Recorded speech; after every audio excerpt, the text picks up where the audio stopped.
Bonjour et bienvenue à tous pour cette nouvelle édition du journal de l'Ecomotion Team. Aujourd'hui, nous avons pu faire 2 runs officiels dont nous reparlerons plus tard dans le JT. En attendant, nous vous laissons avec une vidéo qui présente le lieu de travail de toutes les équipes participant au Céléco Marathon 2016. Bon visionnage et à tout de suite.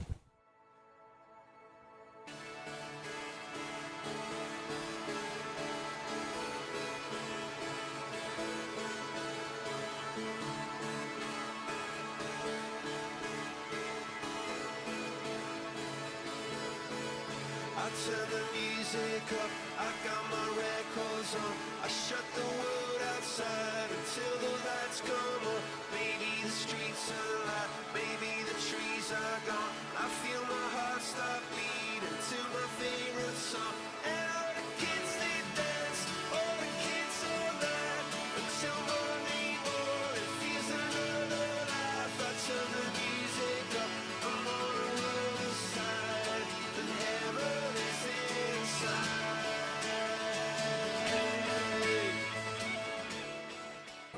Je suis en présence de Valentine qui a effectué 2 runs aujourd'hui. Donc peux-tu nous donner tes impressions pour le premier run? Donc d'abord on n'a pas validé le premier run pour les mêmes raisons qu'hier, la batterie a lâché à l'avant-dernier tour.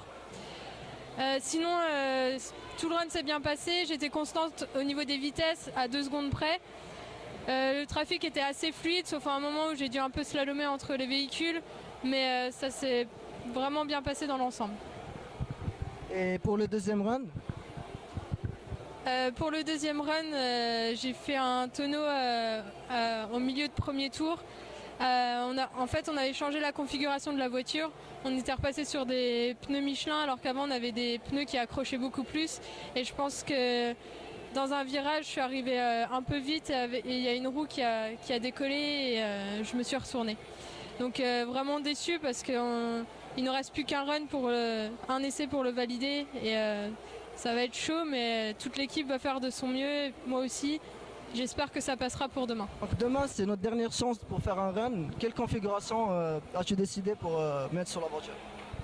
Donc au niveau des moteurs, normalement on repart comme ce matin. Et au niveau des roues, des pneus, on remet les pneus qui adhèrent bien et on retire les pneus Michelin. Ok, merci beaucoup. Donc je suis en présence de Loïc, l'un des managers de l'équipe. Il y a 2 jours, Jeanne nous a présenté le fonctionnement mécanique. Donc Loïc, est-ce que tu peux nous présenter le fonctionnement électronique du véhicule? Ouais, alors donc comme vous le savez sûrement, on est dans une catégorie batterie électrique. Donc ici on retrouve le bloc batterie avec donc cette carte là qui s'appelle le BMS pour Battery Management System. C'est en fait la carte de sécurité qui, en cas de surchauffe, sous tension ou surtension, va couper l'alimentation entière de toute l'électronique du véhicule. C'est une carte de sécurité et c'est imposé par le règlement. Donc en sortie de ce bloc batterie, on va au joule-mètre qui va servir à compter la consommation qu'on va effectuer lors d'un run. Ensuite, en sortie de ce joule-mètre, on vient alimenter le premier variateur qui lui-même va venir alimenter le deuxième. Donc chacun de ces 2 variateurs permet de piloter chacun des 2 moteurs de manière totalement indépendante. On va aller voir les moteurs un petit peu juste après qui sont en dessous. Donc on retrouve ici les connecteurs moteurs qui descendent vers le dessous. Au-dessus de tout ça, on retrouve la carte adaptative. Donc c'est une sorte de pilote automatique en fait. C'est cette carte qui, en fonction de la vitesse du véhicule, de la position qui va être détectée par un module GPS et qui va permettre de donner les intensités au variateur qui va devoir transmettre aux différents moteurs. Donc c'est la carte qui pilote à proprement parler la voiture. Ici donc on a une carte qui est carte communication, acquisition de données. Régulièrement il y a des trames qui sont envoyées par les différentes cartes et qui permettent en fait de garder une trace des différentes données. Comme par exemple on va avoir la tension batterie, la tension des différents moteurs, les intensités de ces différents moteurs. On a une fonction dans les variateurs qui permettent de mesurer l'énergie qui est consommée. Tout un tas d'informations qui servent ensuite à la stratégie. Donc tout ça repose comme vous voyez sur la carte fond de panier. Alors cette carte elle a pas de... La seule fonction à proprement parler c'est de maintenir en fait le bloc entier et également d'assurer la communication entre les différentes cartes. Donc il se passe, il y a des pistes qui sont dessous. Ensuite on est en communication vers l'avant, donc par le tableau de bord qui est là-bas, qu'on pourra vous montrer un petit peu après. Donc cette liaison se fait notamment via une nappe et via une fibre optique pour éviter les problèmes de bruit. On retrouve ici les arrêts d'urgence qui viennent, donc comme on l'a dit, en cas de problème. On claque les arrêts d'urgence et ça vient couper directement l'alimentation sur le BMS, donc on n'a plus d'alimentation. Donc maintenant on peut aller regarder un petit peu les moteurs.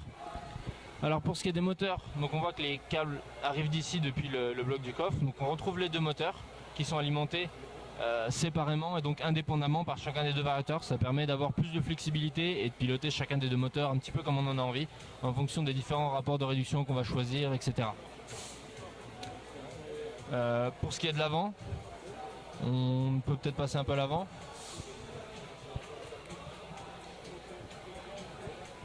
Donc là on trouve le tableau de bord. Donc le tableau de bord, on a un compteur vitesse de vélo qui sert en fait entre guillemets de référence. En parallèle à ça, on a un compteur vitesse maison, donc avec des afficheurs LED 7 segments. Cette carte sert à la gestion des différents boutons, donc c'est-à-dire qu'on retrouve ici le klaxon et ici les deux boutons de commande moteur en fonction de la configuration de la voiture. Chacun de ces boutons va avoir une différente fonction. Là en ce moment, ce bouton là servait pour les parties plates du circuit. On utilisait ce bouton là uniquement pour la grosse pente. Et globalement c'est à peu près tout. On a un capteur de vitesse à l'avant qui fonctionne globalement comme un capteur de vitesse de vélo. C'est un aimant qui est collé sur la roue et on a une ampoule ILS sur un petit module qui en fait permet de faire contact lorsque l'aimant passe et en mesurant le temps entre deux passages on arrive à obtenir la vitesse et à l'avant de tout ça on a un klaxon. C'est tout pour aujourd'hui. Sachez que demain nous effectuerons notre dernier run officiel. Nous espérons pouvoir le valider afin d'être officiellement classé. Rendez-vous demain donc pour la dernière édition des IT et continuez à nous suivre sur nos réseaux sociaux Facebook, Twitter et le site officiel et bonne soirée.